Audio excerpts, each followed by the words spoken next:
17 horas e 10 minutos, esse é o Supertramp e a canção Dreamer. Programa Conecte-se na Rádio Univates FM, 23 graus a temperatura aqui em Lajeado. Como disse antes, hoje o comentário sobre viagem do professor Ivan Bustamante tem a presença do pessoal do Rica América, da expedição Rica América. Aqui conosco o Alexandre Schmidt e também a Carolina Leibniz. Bom dia, pessoal, tudo bem? Bom dia. Agora sim, eu aumentei o microfone aqui. Bom dia. Bom dia. Tudo bem? Tudo certo. Então, vamos falar hoje sobre a expedição Rica América. Foi para a América, né? Mas para que lugares que vocês foram? Como é que foi isso? Quanto tempo durou? A gente passou 28 dias viajando, né? Saímos daqui de Lajeado e seguimos até Ushuaia, então descendo pelo que se fala que é a Ruta 40, que é uma rota que costeia a Cordilheira dos Andes, e depois subimos, ou melhor, rumamos para o norte, né? Voltamos, né? Voltamos pela costa da Argentina. Né? Então foram 28 dias aí de expedição, 12 mil quilômetros rodados.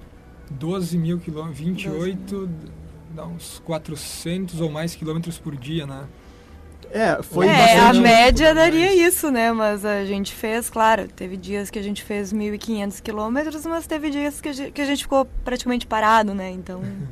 Foi bastante variado, né? Porque na ida a gente foi mais assim com um destino que ficava... O primeiro destino oficial da viagem ficava mais ou menos uns 3 mil quilômetros. Então a gente foi rodando o quanto foi possível, né? Até chegar... 1.400 mais 1.400. Foram isso aí, 1.400 por dia. E depois a gente teve, desse período, a gente teve 8 dias que foi no Parque Nacional Torres del Paine, no Chile. Então, desses 28 dias, 8 a gente ficou parado lá, né? 8 não, 5 foram, né? Foram 5, mas depois também nós fizemos outros trekkings onde também o carro ficou parado. Então, assim que a gente, por exemplo, no Cerro Tronador também nós ficamos um dia parado. Então, a média... A primeira lição da viagem, na verdade, foi essa. Foi uma quilometragem exageradamente grande por dia. Então, quem for fazer, não faça isso, né? Não faça isso. Aloque mais tempo para poder curtir mais a viagem, que a própria estrada, assim, as paisagens que se vê são magníficas, né? Isso seria quase que entre aspas, né? Um erro comum. Tem aqueles programas... Tem aqueles roteiros de viagem que você compra de pacote pronto. Nossa. Que o pessoal faz. Conheça a Europa, 20 países em 10 dias. Tira uma foto na Torre Eiffel, aí sai correndo. E não, né? E às vezes a gente precisa, assim, de tempo, né? Claro, quando é diferente quando tu tá fazendo um turismo, assim, de pacotão, outra coisa é tu tá explorando. Eu gosto de passar longos trechos na estrada porque eu gosto daquele movimento constante, daquela mudança de cenário. E também eu gosto de parar para fotografar às vezes. Como fotógrafa sofri muito. Porque tu fala, eu queria parar ali lá atrás, a 15 quilômetros. Eu disse, nossa, Bariloche até Bariloche eu teria feito acho que em 10 dias, não em 2. Porque se tu vai parando dá uma agonia, né? E o grupo todo, quantas pessoas foram para lá? 4 pessoas. Não tinha mais lugar para um alfinete no carro também. E daí foram de carro? Sim, fomos de carro e... De repente a gente começa pelo início, né? Né? Vamos começar. Como é que foi feita essa seleção surgiu de a pessoas? viagem? Da onde surgiu? Qual foi a ideia? Assim, surgiu na mesa de um bar ou numa biblioteca? Então, ou acho no salão da igreja em Arroio do Meio? Se é para começar bem do início, dá para falar assim daquela questão que a gente estava falando aqui nos bastidores antes, que é da valorização do nosso... Da América do Sul, da América Latina, enfim, né? A gente sempre tem aquela noção de que o bom tá do outro lado do oceano, né? Sempre, seja lá, o Oceano Pacífico. Né? E aí a gente, através de um amigo nosso, que é o Alan Bischoff, ele sempre falava assim que aqui na América a gente tem muita coisa e que a gente não precisa sair daqui para ver coisas magníficas e paisagens e fauna e flora e tudo, né? Então acho que é aí que começou assim, que foi plantada a semente, né? A partir daí que a gente começou a pensar nisso. Então eu e a Carol, a gente sempre tinha vontade de fazer uma viagem de carro para ver o quanto a gente conseguiria se adaptar a isso, né? numa viagem mais longa, né? E aí surgiu esse meu amigo Frederico Chardon, de Estrela, que trouxe uma ideia assim que queria fazer esse roteiro todo, né, saindo daqui da nossa região e indo até Ushuaia. E passando pelo Parque Nacional Torres del Paine, que foi, vamos dizer assim, a cereja do bolo, né? Poderia se esperar que fosse Ushuaia, mas o ponto alto da viagem, na opinião unânime assim, de todos, foi Torres del Paine, né? Então, a partir daí, a gente começou a se reunir, fazer um planejamento de como isso ia ser feito, que carro seria usado, quanta coisa a gente teria que levar. Se cogitou 5 pessoas inicialmente por questão de custos, né? Isso. Mas inviável. Depois a gente viu que foi bom assim, né? No fim, então, acabou que a gente comentou essa ideia com o pai da Carol, que é o Folhinha, né? E o Folhinha, o nome dele é por causa das 1000 folhas, né? Todo mundo deve saber. E ele... A gente só comentou com ele, sem a menor... Nós comunicamos que nós íamos, né? E Sim. ele se escalou. Ele disse assim, mas eu vou fazer junto com você essa viagem. Nós no início achamos que ele estava brincando, fé né? nele, né? Mas ele não estava brincando mesmo e acabou se juntando a nós aí, aguentou os 12 mil quilômetros. Ao longo dos seus 68 anos, nós pensamos, não, ele tá blefando que ele vai, né? Mas que fantástico. Realmente, né? Que fantástico ter 2 gerações nessa viagem, né? Porque... Isso foi muito bacana, assim. Porque é alguém que traz uma perspectiva diferente do que vocês estão vivendo, né? Exatamente. E ele costuma viajar muito. Então, assim, até pouco tempo atrás, ele pegava a moto dele e ia pra Argentina sozinho. Então... Ele conhecia muito ali da estrada, conhecia muito da história. Então, assim, ele trouxe realmente pra gente o lado até um pouco mais analógico, né? Porque o pai sempre usa mapa físico e os guris sempre com GPS e tal. Enfim, então se fundiu uma coisa bem interessante ali. Foi bem, bem bacana mesmo. Às vezes ali tem aquele respiro que a gente precisa para não estar tão atarefado durante... o roteiro que a gente planeja, né? Parece que ali dá uma acalmada e acaba se aproveitando mais depois. Foi bem legal, assim. Foi uma experiência muito válida. E ele também, apesar do cansaço, né? Que 12 mil quilômetros provocaram nele, né? E os momentos que a gente fazia as trilhas, por exemplo, que ele tinha que ficar nos aguardando, né? Apesar de tudo isso, assim, ele aguentou numa boa, adorou e disse que foi a realização de um sonho dele, que foi conhecer a América até Ushuaia, né? Que era o grande sonho dele. Ir de carro mesmo até lá. E esse foi o ponto mais distante que vocês chegaram? Ushuaia, todo mundo diz, né? É a cidade mais austral do mundo, a cidade que fica mais ao sul do mundo. Depois disso é a Antártida, né? Aí hoje a gente já sabe que depois de Ushuaia ainda existem algumas vilas e tal, né? Mas essa cidade, vamos dizer assim, em termos de cidade, é a última cidade grande que existe antes de tu cruzar lá para a Antártida, né? Então todo mundo sempre quer ir lá e tirar foto naquela placa e tal. É a questão turística que a gente estava falando antes, né? Mas a nossa ida até o Ushuaia mais ocorreu porque a gente já estava lá no sul. Então a gente pensou, poxa, vamos entrar na Terra do Fogo também, vamos conhecer, né? Já que a gente está aqui. E isso não impactaria quase nada em termos de custo. Então a gente aproveitou e fez essa já que está lá, né? Tem que aproveitar para fazer. Não perde.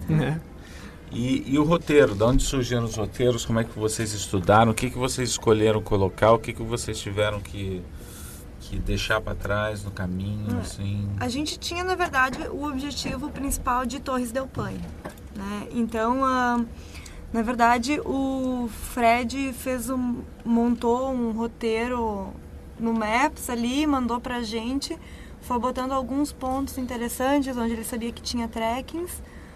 E aí, depois disso, a gente começou, depois desse esboço, a gente começou a trabalhar um pouco mais e a ler um pouco mais a respeito. E claro que a gente teve alteração no roteiro em função de conversar com outras pessoas durante a viagem. E isso é muito bacana, acho que isso enriquece muito.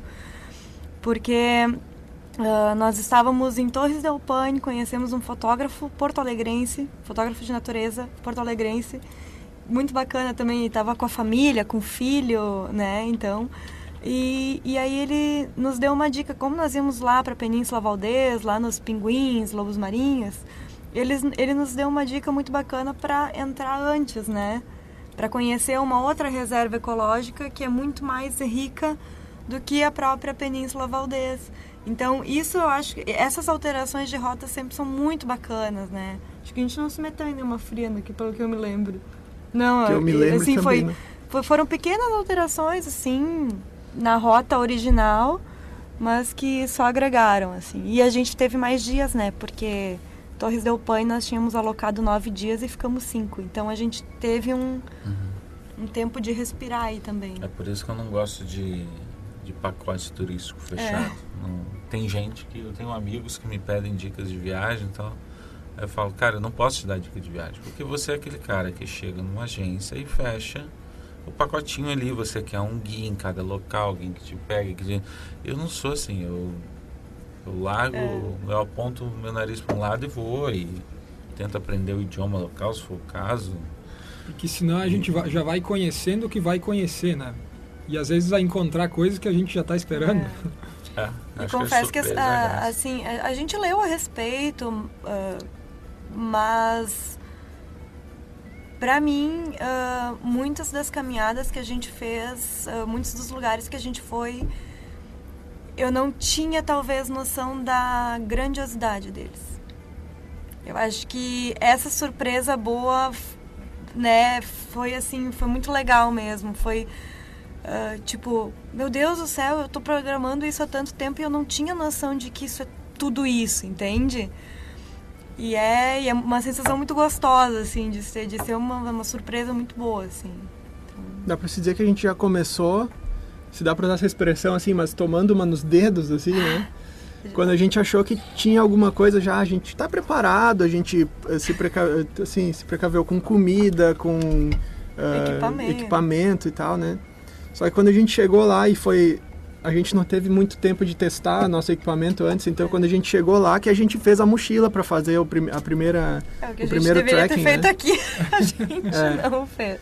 Então a gente leva coisa que não precisa. A gente levou, por exemplo, nesse primeiro trekking que a gente fez, que foi a primeira parada em Bariloche, a gente saiu e levou todo o equipamento assim para tomar banho, né? Aquele shampoo, uma mini quantidade de shampoo, uma mini quantidade de sabonete, toalhas e não sei o que.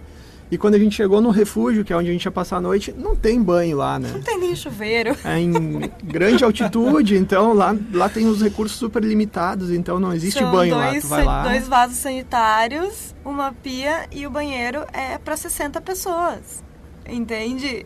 E a gente realmente, eu não sei se faltou informação nossa, enfim, talvez a gente não foi tão atrás quanto deveria, mas foi muito legal, assim. Então, no próximo refúgio, a gente já sabia como ia ser, entende? Porque isso foi muito legal. Sem contar a questão da preparação física, né? Que a gente tem um certo preparo mínimo, assim, porque a gente anda de bike, sei lá, caminha por aí bastante, faz algumas coisas, né? Mas digamos que a gente não se poderia chamar de sedentário, né? Não. Mas quando a gente chegou lá, a gente viu que realmente não tinha treino nenhum, porque a resistência física era ridícula frente ao que a gente ia passar lá, né? E a gente só via gente passando por nós o tempo inteiro. Os europeus, eles voando na nossa frente. Naquelas mochilas e subiam, assim, enlouquecidamente, e nós ali não conseguíamos sair do lugar, sabe? Levava muito tempo, assim. Isso foi muito legal. Foi um treinamento em campo mesmo, né? Foi ali, foi ao vivo. E os lugares onde é que vocês pararam para dormir? Já estava decidido ou vocês encontraram também ao longo do caminho? Dá para se dizer que foi meio-meio, né? Porque na ida a gente tinha algumas coisas reservadas já para... Até assim, a gente se precaveu em relação a isso, né? Reservamos algumas coisas já de antecedência, porque a gente tinha um cronograma fechado. Não falei antes, mas esse período que a gente ficou fora, a gente tinha 30 dias, porque o Fred, esse que foi junto, ele foi o período de férias, né? De férias. Então, assim, em 30 dias nós tínhamos que estar de volta. Então, não tinha como a gente alongar mais ainda essa viagem. Podia botar ele no avião e tchau, vai. Olha, eu pensei nisso. Mas nós três, eu, o Xande e o pai, nós poderíamos ter ficado 40 dias, né? Nós não tínhamos compromisso, mas claro que, enfim... A gente fez em menos tempo, mas deu tudo certo. Só que eu ainda digo que sempre falta tempo em viagem, né? Então a gente tinha alguma coisa reservada, mas aí a gente foi vendo que... Aí a gente começou a chegar antes nos hostels que a gente tinha reservado, nas pousadas, né? a gente chegava dias antes, porque, por exemplo, em Torres del Paine a gente acabou... 3, 4 dias antes, assim. Fazendo o que a gente ia fazer em 9 dias, a gente fez em 5, porque a gente enxugou um pouco a trilha, né? E até porque a gente já vinha de outras caminhadas e tinha bolhas, enfim. Então, a partir daí, a gente foi sempre indo, reservando na hora, chegando na hora no lugar e tentando vaga, né? Até isso foi algum dos perrengues que a gente passou, assim, chegava num lugar quando estava anoitecendo e, e agora onde é que a gente vai ficar, né? Mas isso são cenas do próximo capítulo. Muito bem. Na semana que vem a gente retoma, então. Tem muita coisa para contar. De 12 mil quilômetros dá algum tempo de conversa, né? Com certeza. Exato. Então agradeço por vocês virem aqui e já agradeço pelas próximas vezes que a gente vai conversar. E até semana que vem, então. Muito obrigado. Muito obrigado. Essa é a Carol Leibniz, o Alexandre Schmidt e o professor Ivan Bustamante, que tradicionalmente tem o seu comentário sobre viagem. E hoje... E nas próximas semanas também a gente vai falar sobre a expedição Rica América. São 7 horas e 26 minutos, a temperatura aqui em Lajeado, 23 graus. Vamos ouvir as 2 canções que a Carol e o Alexandre escolheram. Primeiro, quando eles deixaram o Pago, Deixando o Pago, canção do Vitor Ramil. E depois Gotham Project, Vuelvo al Sur, 7h26.